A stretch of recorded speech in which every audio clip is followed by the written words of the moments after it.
You're listening to the Extraordinary Everyday Podcast with Wendy Johnson, episode number 37. Welcome to the Extraordinary Everyday Podcast, where women come to be inspired and motivated to become the best version of themselves and elevate the quality of their everyday. Now, here's your host, certified life coach, Wendy Johnson. Hello there, beautiful friends. How are you doing today? Today, I'm here to talk to you about letting go of perfectionism. I have a lot of clients who have been perfectionists or are, and I'd like to say I'm a recovering perfectionist. And in the past, I've gone to extreme measures to be perfect, especially around the holidays. And when I think back to my past, I noticed that many of my girlfriends were the same way. And they want to be able to fit in, be accepted, and show themselves and other people that they can do those things too. Most important is to know that what you've done in the past stays in the past, and you don't have to let it define your future. And if you want to know if you suffer from these tendencies, then you'll want to listen to this episode. We'll dive deep into what perfectionism is and how to break through where perfectionism may be holding you back.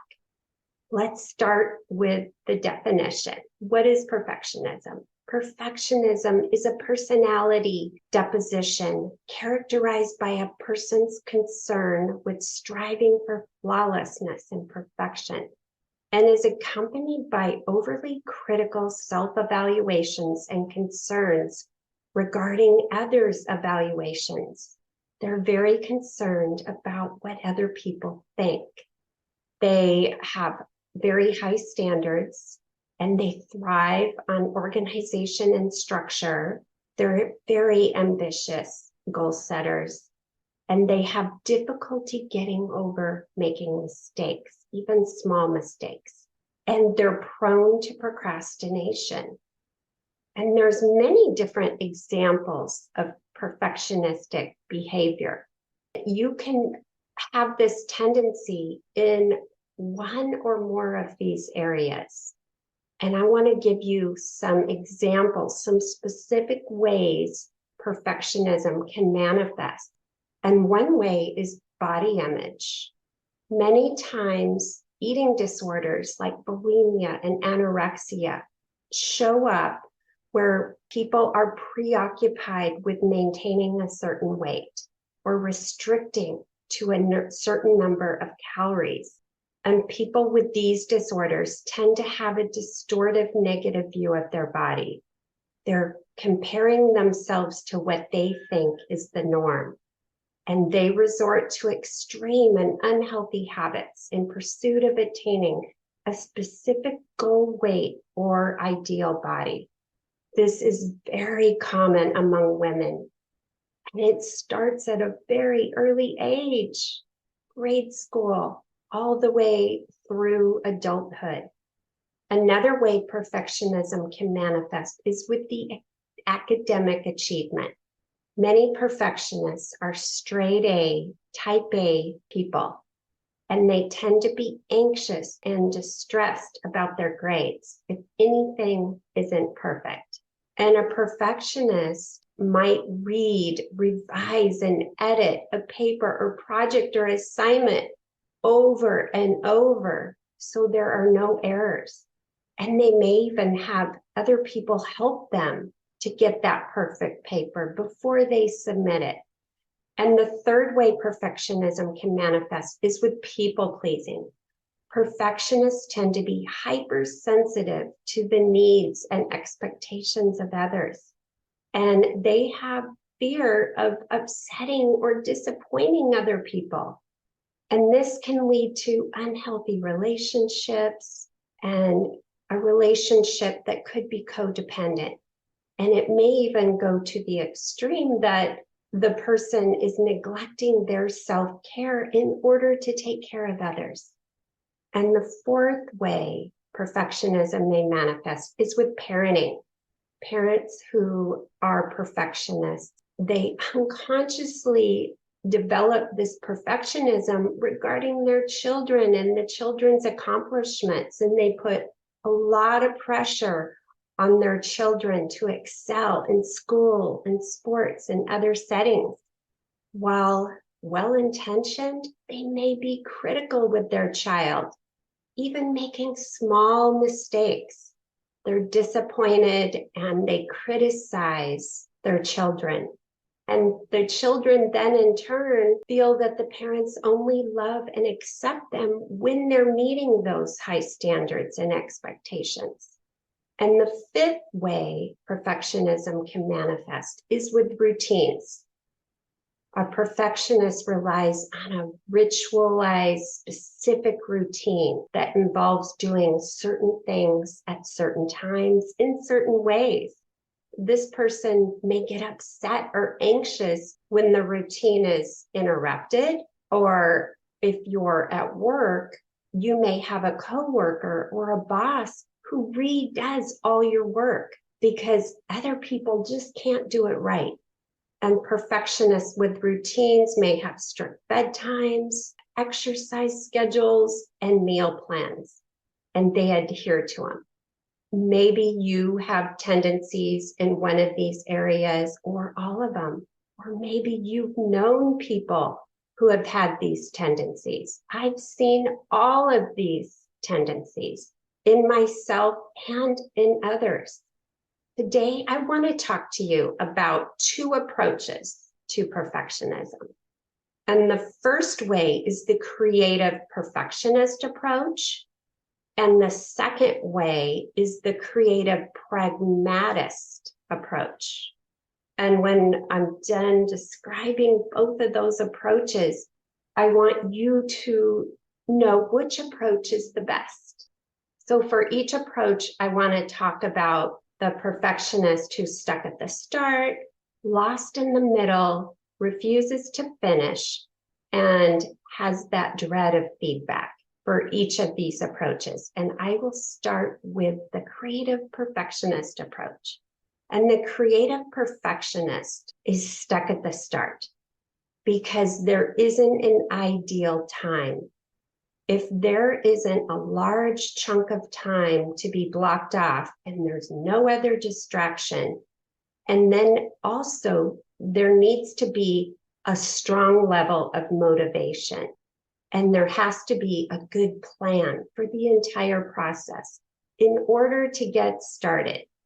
So this perfectionist procrastinates.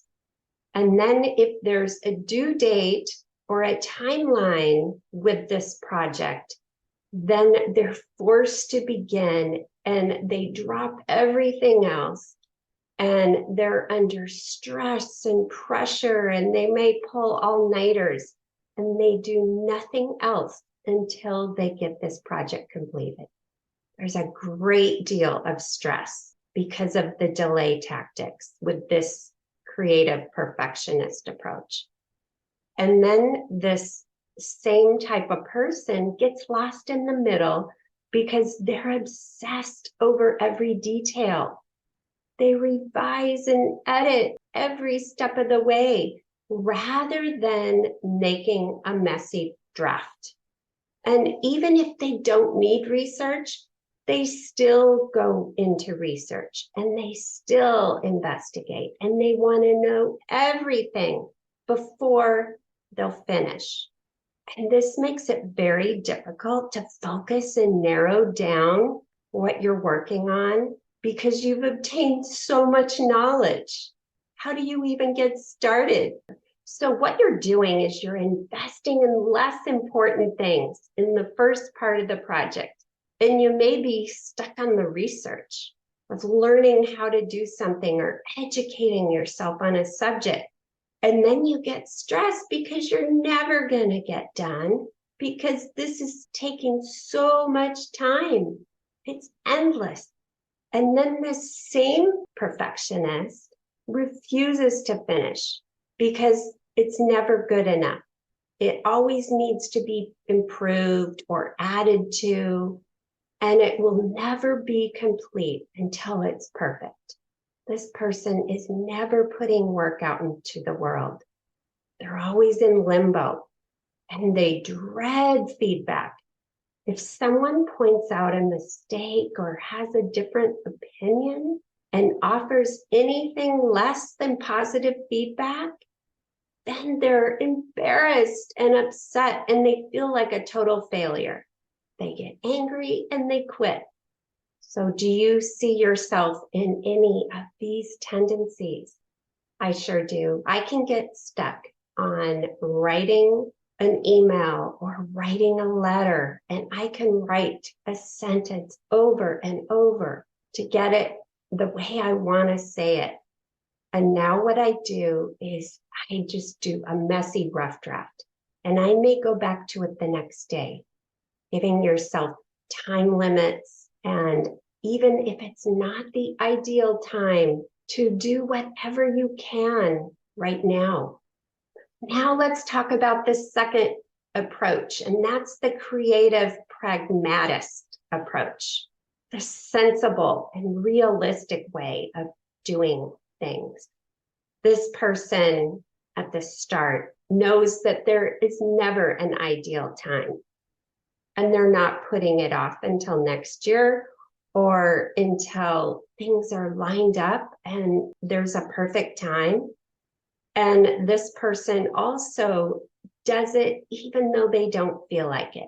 They may not be motivated, but they just do their best. And they focus on what they can do now. And they know it's going to start out really messy. And as they go along, the work will get better.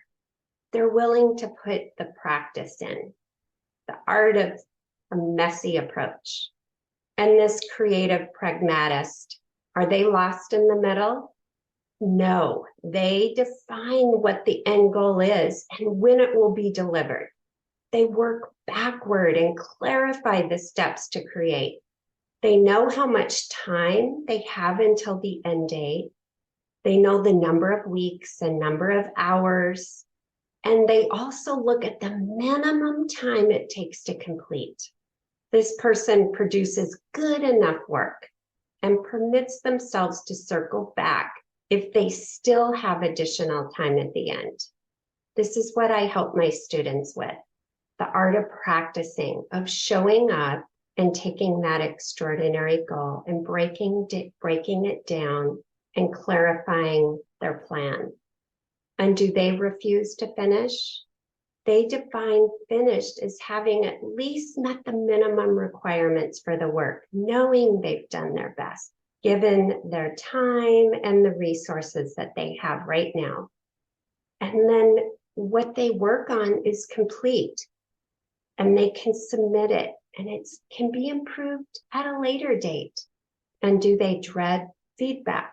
No, they appreciate feedback because it helps them to improve their work and it opens them up to the input of others.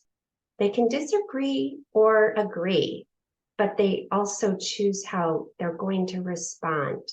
So which approach do you think will produce far more work with less stress? You're right, it's the second approach, the pragmatic approach. So I just want to give you some quick ways to overcome perfectionism. You want to become more aware of your tendencies and notice when you're falling into that perfectionist category, if you're stalling or getting stuck or getting lost in the middle or never finishing. That's a good sign that you have that tendency working. And you want to focus on the positives. And this is allowing yourself to make mistakes and making it messy. And you want to set reasonable goals. You don't want to have a goal that is extreme and out of reach and that you'll never get there and you'll end up quitting. You want to learn how to receive criticism. You don't have to accept it, but you can choose how to respond to it. And when you let go of these perfectionist tendencies, you lower the pressure you're putting on yourself. You're not going to deal with that stress and anxiety when procrastination sets in. You're focusing on the practice, the art of what you mean to be doing, over the perfectionism. You want to try not to procrastinate and wait for ideal times, because there's never an ideal time. If you're suffering from perfectionistic tendencies, remember to practice self-compassion, stay flexible when your plans change. Practice exposing yourself to situations or activities that you typically would avoid because you're not perfect at them. And have a sense of humor. It can provide an extra layer of protection for anyone experiencing a lot of stress and adversity. This is a personality trait that you can change when you're aware of these tendencies. You're going to be a lot happier and more at peace practicing this pragmatic approach and showing up more and producing a lot more work. I hope that you found this helpful, and I look forward to being with you next week. Take care, friends. Bye-bye. Hey, if you enjoy listening to this podcast, you have to come check out More You, my community of like-minded women. We show up to create the highest version of ourselves and elevate the quality of our everyday along the way. Head over to ontraclifecoaching.com/join. That's ontraclifecoaching.com/join. I'd love to see you in there. And if you haven't grabbed your copy of the Mindset Makeover, head over to ontraclifecoaching.com/makeover and get a copy that teaches and inspires you to show up as your most extraordinary self.